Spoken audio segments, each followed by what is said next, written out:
Hello dear students, welcome to Kalam sir coaching academy. আজ বুধবার 10/7/2024 আমরা ইডিয়মস এবং রাইট ফর্ম অফ ভার্বস নিয়ে কথা বলবো। আমরা ক্লাসে চলে যাচ্ছি। প্রথমত আমরা ইডিয়মস নিয়ে কথা বলবো। Idioms very important department of English grammar. Number 1, all the year round, সারা বছর। অল দ্য ইয়ার রাউন্ড, সারা বছর, এর অর্থটা তোমাকে জানতে হবে। ব্লু ব্লাড, আভিজাত্য, সম্ভ্রান্ত, আভিজাত্য, এরকম কোনো কিছু বোঝাতে ব্লু ব্লাড বোঝায়। ক্রেম উইথ, না বুঝে মুখস্থ করা, এটা আমাদের দেশের মতো শিক্ষা ব্যবস্থায় যেটা সবচেয়ে বেশি হয়।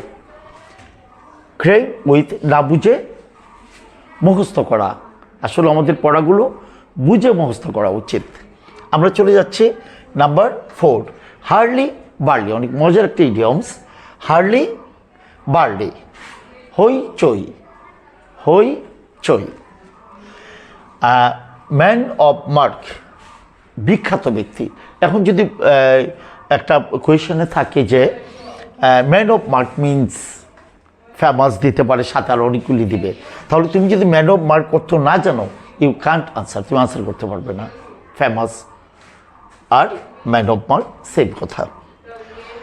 তাহলে আমরা 5টা ইডিয়মস দেখে নিলাম। All the year round, blue blood, cream with, hurly burly, man of mark. তোমরা সবাই কি ইডিয়মসটা বুঝতে পেরেছ? সবাই? আমরা চলে যাচ্ছি, সাউন্ড করতে বলো, রাইট ফর্ম অফ ভার্বস। আচ্ছা, এখন আমরা যাচ্ছি রাইট ফর্ম অফ ভার্বসে। Right form of verb, verb এর সঠিক রূপ।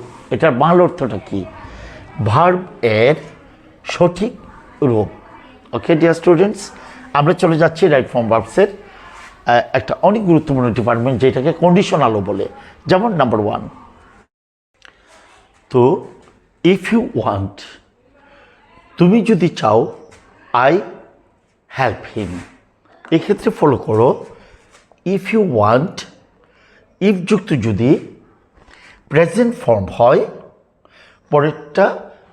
পরের অংশটা ফিউচার টেন্সে পরিণত হবে। যেমন ইফ ইউ ওয়ান্ট, তুমি যদি চাও, আমি তাকে সাহায্য করব। তো আই উইল হেল্প। তাহলে কি হচ্ছে আবার দেখি, ইফযুক্ত যদি প্রেজেন্ট, ওয়ান্ট প্রেজেন্ট ফর্ম, ইফযুক্ত প্রেজেন্ট ফর্ম, পরের অংশটা ফিউচার টেন্সে পরিণত হবে, আই উইল হেল্প। আশা করি তোমরা এটা বুঝতে পেরেছো ডিয়ার স্টুডেন্টস। আমরা চলে যাচ্ছি নাম্বার 2-তে। ইফ ইউ ওয়ান্টেড, কি হচ্ছে এখানে? টেট। কি যুক্ত হচ্ছে এখানে? ওয়ান্টেড। তাহলে পাস্ট ফর্মে চলে আসছে এটা। ইফ ইউ ওয়ান্টেড, কি যুক্ত হয়েছে? ইডি যুক্ত হয়ে পাস্ট ফর্মে চলে আসছে। তাহলে পরের অংশটা উইল থেকে কি আসবে? উড। জাস্ট উইল থেকে কি আসবে? উড। উইল থেকে উড। যেহেতু ইফ যুক্ত পাস্ট টেন্স হয়েছে, তাহলে পরের অংশটা উইল থেকে উড, আর ভার্বের কোনো পরিবর্তন আসবে না।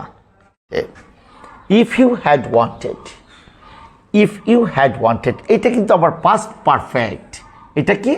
Past perfect. এটা হচ্ছে পাস্ট পারফেক্ট, এটা হচ্ছে শুধু পাস্ট। তো হ্যাড ওয়ান্টেড, আমি পাস্ট পারফেক্ট কীভাবে বুঝবো? পাস্ট পারফেক্টে অক্সিলারি ভার্ব হিসেবে হ্যাড বসে। কি বসে? হ্যাড। আর ভার্ব অলওয়েজ 3 নম্বর ফর্মে থাকে। তাহলে ইফ ইউ হ্যাড ওয়ান্টেড, পরের অংশটা কী হবে? Would have. কী হবে? এই হ্যাডের জন্য ওই হ্যাভটা বসবে এখানে। উড হ্যাভ, ভার্বের কয় নাম্বার? হ্যাভ থাকলে স্বাভাবিকভাবে 3 নম্বর ফর্মে চলে যাবে, হ্যাভড, পাস্ট পার্টিসিপল ফর্মে। তাহলে ইফযুক্ত যদি পাস্ট পারফেক্ট হয়, উড হ্যাভ হেল্পড। আশা করি তোমরা ক্লিয়ার ডিয়ার স্টুডেন্টস। তো এখানে খেয়াল করো, আমরা প্রেজেন্ট ফর্ম হইলে উইল, ওয়ান্টেড হয় উড, হ্যাড ওয়ান্টেড হয় উড হ্যাভ, আর ভার্ব 3 নম্বরে। আর কিচ্ছু না, তুমি যদি একটু মাথা খাটাও, একটু চিন্তা করো, তাহলে ফর্মের পরিবর্তনগুলি তুমি ইজিলি বুঝে ফেলবে। আচ্ছা ডিয়ার স্টুডেন্টস, আমরা চলেছি নাম্বার 4-এ। Had I been a king, আমি যদি রাজা হইতাম। এখন হ্যাড কার অর্থ প্রকাশ করেছে? ইফের নেই, কার নেই? এখানে তো হ্যাড ইফের নেই অর্থ প্রকাশ করেছে। আমি যদি বিন এ কিং, রাজা হইতাম, তাহলে আবার হ্যাড ইফের নেই অর্থ প্রকাশ করেছে, আবার পাস্ট পারফেক্ট টেন্স হয়েছে। কি হয়েছে? আমি যদি রাজা হইতাম, পাস্ট পারফেক্ট, তাহলে ওই নিয়মটা সেম থাকবে আগেরটার মতো, নাম্বার 3-র মতো।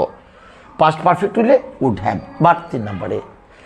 Had I been a king, অনেক অনেক গুরুত্বপূর্ণ নিয়ম এটা। হ্যাড আই, হ্যাড কার অর্থ প্রকাশ করেছে? ইফের অর্থ প্রকাশ করেছে। I been a king, I would have helped. Okay, আমরা চলেছি নাম্বার 5-এ। এটা একটু চেঞ্জ করে ফেলেছি আমি, যেমন আই উড হ্যাভ কাম। এখন আমি কি করেছি? শেষের অংশটা আগে নিয়ে আসছি। আই উড হ্যাভ কাম, তুমি এখন থেকে একবারে বিসিএস পরীক্ষা পর্যন্ত এই নিয়মগুলি তুমি পাবে। সো এখন থেকে দখল নিয়ে পরবর্তীতে আর কোনো ধরনের সমস্যায় তুমি পড়বে না।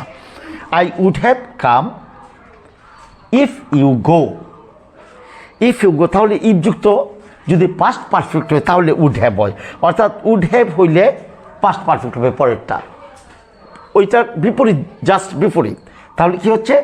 ইফযুক্ত এই যে past perfect, had go went গান, পাস্ট পারফেক্ট মানে হ্যাড গো ওয়েন্ট গান, ভার্বের 3 নম্বর। তাহলে এই সাইডটা উড হ্যাভ কাম ঠিক আছে। আশা করি তোমরা কন্ডিশনালটা ক্লিয়ার বুঝতে পেরেছ। আবারও বলি, এটা অনেক গুরুত্বপূর্ণ class, conditional right form verbs আকারে। আজকে আশা করি তোমরা বুঝতে পেরেছো। সবাই বুঝতে পেরেছো ডিয়ার স্টুডেন্টস? সবাই? কোনো সমস্যা আছে? আচ্ছা ঠিক আছে। তারপর যদি কোনো ধরনের সমস্যা হয় তোমরা আমাকে বলবে, আমি আবারও এটা বুঝাই দেব।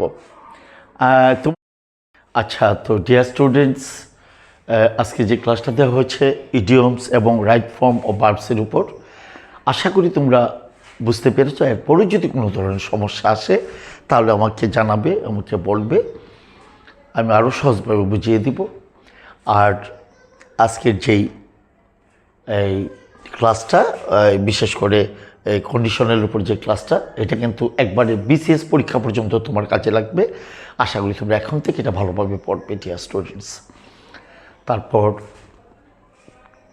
তোমাদের এই ইডিয়মসগুলি অলওয়েজ, ইডিয়মসগুলি সবসময় চর্চায় থাকবে, নতুবা এগুলি মনে থাকবে না, ঠিক আছে? আর সবাই ভালো থাকবা, সুস্থ থাকবা, সুন্দর থাকবা, আর আমার প্রত্যেকটা ক্লাস দেখার চেষ্টা করবা। আশা করি তোমার উপকার হবে। খুদা হাফেজ।